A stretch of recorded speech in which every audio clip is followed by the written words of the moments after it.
tell us. Francis, four senior have preliminarily identified this suspect as Shamsud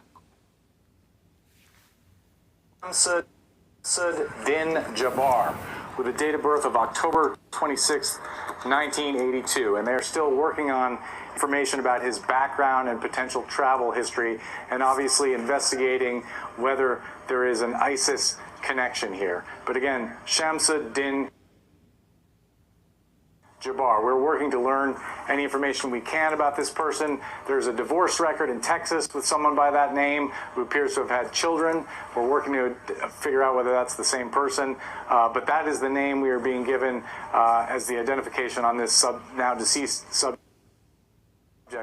by multiple senior law enforcement officials, Francis. And while we have you, Ken, talk about, now that we have this significant piece of information, this suspect identified, talk about how they will cast a net and find out if he acted alone, if anybody else was involved, if there were other accomplices, his digital footprint, anything else that may help shed some light on the investigation and what his motive was.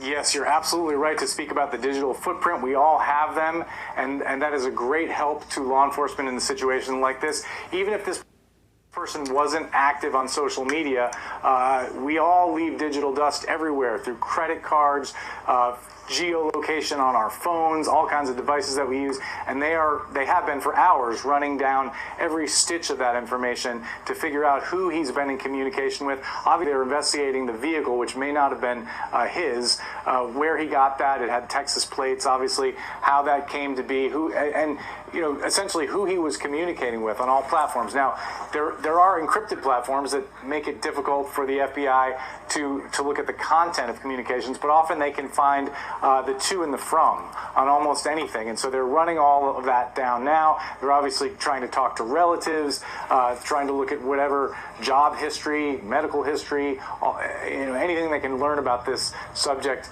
to find out why he did what he did and who, if anyone, he was working with, whether he had any help, whether there are any co-conspirators at large, Francis. Yeah, significant development here with the suspect identified as Shamsud Din Jabbar, date of birth October 26, 1982.